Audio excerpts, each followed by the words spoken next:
കഥ ഗംഗാ നദിക്കരയിൽ സ്ഥിതി ചെയ്യുന്ന ഗംഗാപൂർ എന്ന ഗ്രാമത്തിൻ്റെതാണ്. സമയം രാത്രിയായി. ഇരുട്ട് എവിടെയും നിറഞ്ഞിരുന്നു. ഗ്രാമത്തിലെ ജനങ്ങളെല്ലാം അവരവരുടെ വീട്ടിൽ ആഴ്ന്ന നിദ്രയിലായിരുന്നു. അപ്പോഴാണ് പുറത്ത് മിന്നലും മഴയും വന്നത്. കാറ്റ് വളരെ വേഗതയിൽ വീശാൻ തുടങ്ങി. ചേട്ടാ, പുറത്ത് മഴ വരുന്നുണ്ട്. എല്ലാ തുണിയും അകത്തെടുത്ത് വെക്കേ. ചേട്ടാ, കുറച്ച് ദിവസങ്ങൾ കഴിഞ്ഞ് മഴ പെയ്യുന്നുണ്ട്. നിങ്ങൾ തുണിയെക്കുറിച്ച് സംസാരിക്കുന്നുണ്ട്. ഞാൻ പറയുന്നത് കേൾക്ക്. വരൂ, മഴയിൽ ചെന്ന് കഴിക്കാം. വരൂ വരൂ. ഗ്രാമത്തിലെ ജനങ്ങൾ ആ മഴയിൽ കുളിക്കാൻ തുടങ്ങി. എല്ലാരും മാറി മാറി വെള്ളം കോരി ഒഴിച്ചു. വളരെ സന്തോഷത്തോടെ കളിച്ചു. ചേട്ടാ, പാടത്ത് പച്ചക്കറികൾ കായുന്നുണ്ട്. നല്ലതായി മഴ വന്നു. ചേട്ടാ, പച്ചക്കറികൾ മാത്രം രക്ഷപ്പെട്ടില്ല. ഗ്രാമത്തില് വെള്ളത്തിന് കുറവുണ്ടായിരുന്നല്ലോ. ഇപ്പോൾ വെള്ളത്തിന് പകരം നമുക്ക് മിൽക്ക് പൗഡർ തന്നെ കിട്ടി. പതുക്കെ പതുക്കെ മഴ വേഗതയിൽ പെയ്യാൻ തുടങ്ങി. ഇതുപോലെ ഭയങ്കരമായ ഒരു മഴ ഇതിനു മുൻപ് അവർ കണ്ടിട്ടേയില്ല. കുറച്ചു സമയത്തിനകം മഴവെള്ളം ജനങ്ങളുടെ അരവരെ എത്തി. കാറ്റും മിന്നൽ വെട്ടുന്നതും പിന്നെ ഭയങ്കരമായ ആ മഴയും വല്ലാത്തൊരു കാലാവസ്ഥയായിരുന്നു. ജനങ്ങളുടെ വീട്ടിനകത്തേക്ക് വെള്ളം കയറി. അവരുടെ വീടൊക്കെ വെള്ളത്തിൽ മുങ്ങാൻ തുടങ്ങി. എല്ലാവരും എണീച്ചേക്ക്, അല്ലെങ്കിൽ എവരും രക്ഷപ്പെടില്ല. മദനും മാധവും ഗ്രാമത്തിലെ ജനങ്ങളെ പൊക്കിയെടുത്ത് അവരെ രക്ഷിക്കാനായി ഓട്ടിൻ പുറത്ത് കൊണ്ടു നിർത്തി. എല്ലാരും അവിടെ സേഫായിരുന്നു. പക്ഷെ ആ മഴ ഒട്ടും തന്നെ നിന്നില്ല. ഇപ്പോൾ വെള്ളം വീടിന്റെ കൂര വരെ എത്താൻ തുടങ്ങി. മദനും മാധവും തന്റെ മക്കളായ ആര്യനെയും കബീറിനെയും വെച്ചുകൊണ്ട് അവരുടെ കൂരയിൽ ഇരിക്കുകയായിരുന്നു. ഇപ്പോൾ വെള്ളപ്പൊക്കം കൂരയുടെ മുകളിൽ വരുമെന്ന് തോന്നുന്നുണ്ട്. നമുക്ക് നീന്താൻ അറിയും. പക്ഷെ ആര്യനെയും കബീറിനെയും എന്ത് ചെയ്യണം? അച്ഛാ, എനിക്ക് വിശക്കുന്നു. അതെ, എനിക്കും വിശക്കുന്നു. എൻ്റെ ദൈവമേ, ഞങ്ങളുടെ ജീവൻ എടുത്തേക്ക്. പക്ഷേ ഞങ്ങളുടെ കുട്ടികളെ രക്ഷിക്കൂ. മാധവും മദനും കരയാൻ തുടങ്ങി. അവരുടെ കണ്ണുകളിൽ നിന്നും കണ്ണുനീർ ഒഴുകാൻ തുടങ്ങി.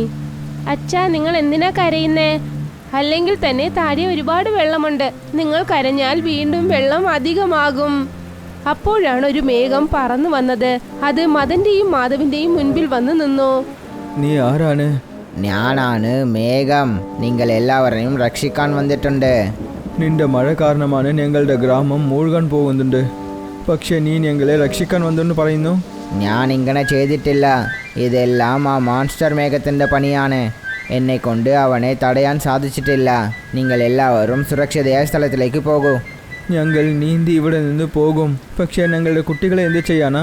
അവരെ ഞാൻ എൻ്റെ കൂടെ കൂട്ടിക്കൊണ്ടുവരുന്നു. പക്ഷേ നീ ഇവരെ രക്ഷിക്കുമെന്ന് ഞങ്ങൾ എങ്ങനെ വിശ്വസിക്കാനാ? ഇപ്പോൾ എന്നെ വിശ്വസിക്കുന്നതിനെക്കാട്ടിലും നിങ്ങൾക്ക് ഏതൊരു വഴിയും ഇല്ല. ഇപ്പോൾ എന്നെ കൊണ്ട് മാത്രമാണ് അവർ രണ്ടുപേരിനെയും രക്ഷിക്കാൻ പറ്റും. ആര്യൻ, നമ്മൾ ഈ മേഘത്തിന് മുകളിൽ ഇരുന്ന് പോകാം. ആര്യനും കബീറും രണ്ടുപേരും മേഘത്തിന് മുകളിൽ ഇരുന്നു. എന്നിട്ട് ആകാശത്തു കൂടി പറന്നുപോയി. എനിക്ക് വളരെ പേടിയാകുന്നു. ഇടയ്ക്ക് വെച്ച് ഈ മേഘം പൊട്ടിപ്പോയാലോ? നിങ്ങൾ ഏതിനും വിഷമിക്കണ്ട. എന്നെ നിങ്ങളുടെ സുഹൃത്തായി ഏറ്റ് എന്നെ വിശ്വസിക്കൂ. സത്യമാണോ? സത്യം. കബീറും ആര്യനും മേഘത്തിന് മുകളിലിരുന്ന് ആകാശത്തു കൂടി പറന്നു ചെന്നു. ആകാശത്തു നിന്നും താഴെ ഗ്രാമം നോക്കി. അവർക്ക് മുഴുവൻ ഗ്രാമവും കാണാൻ സാധിച്ചു. എല്ലാരും കൂരയുടെ മുകളിൽ ഇരിക്കുകയായിരുന്നു. കബീറും ആര്യനും അവരുടെ അച്ഛന്മാരെ നോക്കി. നമ്മൾ ഗ്രാമത്തിൽ നിന്നും വന്ന് 2 മിനിറ്റേ ആയുള്ളൂ. കണ്ടോ എൻ്റെ അച്ഛൻ എത്ര ചെറുതായി കാണുന്നുവെന്ന്? അതേ, ഗ്രാമത്തിലുള്ള ജനങ്ങളെല്ലാം നമ്മളെക്കാളും ചെറുതായി കാണുന്നു. അപ്പോഴാണ് കബീറും ആര്യനും ശ്രദ്ധിച്ചത്. മുൻപിൽ കൂടി ഒരു എയ്റോപ്ലെയിൻ വന്നുകൊണ്ടിരുന്നു. ഏട്ടാ, എന്താ ഇത്? ഇതാണ് വിമാനം. ഇതെങ്ങനെയാ ഇത്രയും വലുതായത്? ഞങ്ങൾ ഗ്രാമത്തിൽ നിന്നും നോക്കുമ്പോൾ വളരെ ചെറുതായാണ് കാണുക. നിങ്ങൾ ഇതിനെ അടുത്താണ് കാണുന്നത്. അതുകൊണ്ടാണ് വലുതായിട്ട് കാണുന്നത്. ഗ്രാമത്തിലെ ജനങ്ങൾ ദൂരമായിട്ടുണ്ട്. അതുകൊണ്ടാണ് ചെറിയതായിട്ട് കാണുന്നത്. മേഘം ഒരു പശ്ചിമ നിറഞ്ഞ കാടിനകത്തേക്ക് വന്നു. അവിടെ വലിയ മരങ്ങളും അരുവികളും ഉണ്ടായിരുന്നു. നോക്ക്, അവിടെ എത്ര മരങ്ങളുണ്ടെന്ന്. ഒരു ഭംഗിയുള്ള സ്ഥലത്തു കൂടി പോകുന്നത് പോലെ എനിക്ക് തോന്നുന്നു. ഈ വലിയ കാട്ടിനകത്ത് സിംഹവും കാണുമല്ലേ? ഒരുപക്ഷെ സിംഹമുണ്ടെങ്കിൽ എന്താ, നമ്മൾ മേഘത്തിന് മുകളിലല്ലേ ഇരുന്നുകൊണ്ടിരിക്കുന്നത്. മേഘമേ, എനിക്ക് നന്നായി വിശക്കുന്നു. കഴിക്കാൻ ആഹാരം കിട്ടുമോ? വരൂ. ഞാൻ എൻ്റെ പാചക സ്ഥലത്തിലേക്ക് നിങ്ങളെ കൂട്ടിക്കൊണ്ടു പോവാം. നിങ്ങൾക്ക് രുചിയുള്ള ഭക്ഷണം തരുന്നു. കബീറും ആര്യനും മേഘത്തിന്റെ പാചകമുറിയിലേക്ക് ചെന്നു. അവിടെ നോക്കിയപ്പോൾ ഒരുപാട് ആഹാര സാധനങ്ങൾ ഉണ്ടായിരുന്നു. ഇതെന്താണിത്? ഇത് ഇന്ദ്രധനുസിന്റെ സ്വീറ്റാണ്. അതെന്ത് സ്വീറ്റാണ്? അത് മൂൺലൈറ്റ് മിൽക്ക് ഷേക്ക്. കബീറും ആര്യനും വയറ് നിറയെ സ്വീറ്റ് കഴിച്ചു. പിന്നെ മിൽക്ക് ഷേക്കും കുടിച്ചു. വാവ്, സ്വീറ്റ് വളരെ രുചിയായിരിക്കുന്നു. ഇതുവരെ അച്ഛനും അമ്മയും ഇതുപോലെ ഒരു സ്വീറ്റ് എനിക്ക് വാങ്ങി തന്നിട്ടേ ഇല്ല. വരൂ, ഞാനിപ്പോൾ നിങ്ങൾക്ക് സൂര്യന്റെ ഗ്രാമത്തിനെ കാണിച്ചു തരാം. ആ മേഘം 2 കുട്ടികളെയും വിളിച്ചുകൊണ്ട് സൂര്യഗ്രാമത്തിലേക്ക് ചെന്നു. അവിടെ ആകാശം നല്ല റോസ് നിറത്തിലായിരുന്നു. സൂര്യന്റെ ചെറിയ ചെറിയ കഷ്ണങ്ങൾ ആകാശത്ത് പറന്നുകൊണ്ടിരുന്നു. ആര്യനും കബീറും ഓടിച്ചെന്ന് അതിനെ പിടിക്കാൻ ശ്രമിച്ചു.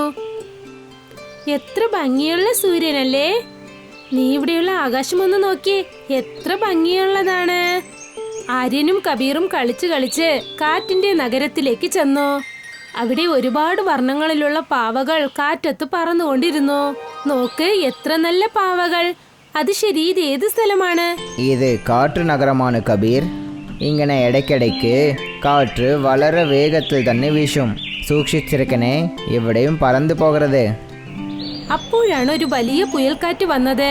മേഘത്തിനെയും കബീറിനെയും അത് വലിച്ചു കൊണ്ടുപോയി. രക്ഷിക്കണേ, രക്ഷിക്കണേ! ഞാൻ മുൻപ് തന്നെ പറഞ്ഞല്ലേ സൂക്ഷിച്ചിരിക്കണമെന്ന്. കബീറും ആര്യനും ആ കാറ്റത്ത് മുൻപിലോട്ട് പറന്നുകൊണ്ടേയിരുന്നു. അവരുടെ പുറകെ തന്നെ മേഘം അവരെ രക്ഷിക്കാനായി പറന്നു ചെന്നു. ഒരു വിധേന അവർ 2 പേരെയും ആ മേഘം രക്ഷിച്ചു. നന്ദി കൂട്ടുകാരാ, നീ എന്നെ രക്ഷിച്ചു. ഇതിലെ താങ്ക് യു പറയാൻ എന്തുണ്ട്? ഇത് എൻ്റെ കടമയാണ്. ഞാൻ നിങ്ങൾ 2 പേരിനെയും കൂട്ടിക്കൊണ്ടുവരുമ്പോൾ ഞാൻ നിങ്ങളുടെ അച്ഛന് വാക്ക് തന്നതാണ്. അതായത് ഞാൻ നിങ്ങളെ ശ്രദ്ധയോടെ നോക്കുമെന്ന്. അവർ മേഘങ്ങളോടൊപ്പം ചെന്ന് ഇപ്പോൾ ഒരുപാട് ദിവസങ്ങൾ കടന്നു. ആര്യനും കബീറിനും തന്റെ അച്ഛനമ്മയെയും പിന്നെ ഗ്രാമത്തിനെയും ഓർമ്മയില്ലാതായി. ഞങ്ങൾ 2 പേർക്കും അച്ഛനും അമ്മയും ഉണ്ടോ? അതെ, നിങ്ങൾ 2 പേർക്കും അമ്മയും അച്ഛനും ഉണ്ട്. അങ്ങനെയാണെങ്കിൽ എന്റെ അച്ഛനും അമ്മയും എവിടെയാണ്? എന്റെ ഗ്രാമം എവിടെയാണുള്ളത്? നിന്റെ അച്ഛനും അമ്മയും ഗംഗാപൂർ ഗ്രാമത്തിലാണ് ഉള്ളത്. എന്നെ എന്റെ അച്ഛനമ്മയുടെ അടുത്തേക്ക് കൂട്ടിക്കൊണ്ടു പോകുമോ പ്ലീസ്? അതെ, എന്നെയും എന്റെ അച്ഛന്റെയും അമ്മയുടെ അടുത്തേക്ക് കൊണ്ടുപോ. ഇല്ല, അവിടെ പോകുന്നത് നിങ്ങൾക്ക് ആപത്താണ്. എന്ത് ആപത്താണുള്ളത്? അതെല്ലാം നിനക്ക് മനസ്സിലായിട്ടില്ല. എത്ര വലിയ ആപത്താണെങ്കിലും പ്രശ്നമില്ല, എന്നെ എന്റെ അച്ഛൻ്റെ അമ്മയുടെ അടുത്തേക്ക് കൊണ്ടുപോ. കബീറും ആര്യനും വളരെ ശാഠ്യം പിടിച്ചതിനു ശേഷം മേഘം അവർ 2 പേരെയും ഗംഗാപൂരിലേക്ക് കൊണ്ടുപോകാൻ തയ്യാറായി. കബീറും ആര്യനും തങ്ങളുടെ കൂട്ടുകാരനായ മേഘത്തോടൊപ്പം ഗംഗാപൂരിലേക്ക് പുറപ്പെട്ടു പോയി. അവിടെ അവരുടെ വീടുകളൊക്കെ പൊട്ടിപ്പോയിരുന്നു. അവിടെ മുഴുവൻ വെള്ളം നിറഞ്ഞിരുന്നു. ഇപ്പോൾ മഴ പെയ്തതുപോലെ തോന്നി. കബീറും ആര്യനും അവരുടെ വീട്ടിലേക്ക് ചെന്നു. അവിടെ അവരുടെ അച്ഛന്മാർ മദനും മാധവും അവരെ കണ്ടു. അവരുടെ കുട്ടികളെ കണ്ടതും മാധവിന്റെയും മദന്റെയും കണ്ണുകൾ നിറയാൻ തുടങ്ങി. നീ എന്തിനാ ഇപ്പോൾ ഇവിടെ വന്നത്? നീ ഇവിടെ ഇരിക്കുന്നത് വളരെ ആപത്താണ്, നിനക്കറിയോ? എന്താ? എന്തുകൊണ്ട് ഗ്രാമത്തിന്റെ അവസ്ഥ ഇങ്ങനെ ആയത്? ഇത് നോക്കു മോനെ, ഇതെല്ലാം ആ മോൺസ്റ്റർ മേഘം കൊണ്ടാണ് നടന്നത്. അവൻ ഇവിടെ കുറേ മഴ വർദ്ധിപ്പിച്ചത് കാരണം ഗ്രാമം മുഴുവൻ ഇവിടെ നശിച്ചു പോയി. ഗ്രാമത്തിലെ ആൾക്കാരുടെ വീടുകളിൽ കഴിക്കാൻ പോലും ഒന്നില്ല. എല്ലാം തന്നെ വെള്ളപ്പൊക്കത്തിൽ അടിച്ചു കൊണ്ടുപോയി. ആ മോൺസ്റ്റർ മേഘം ആരാണത്?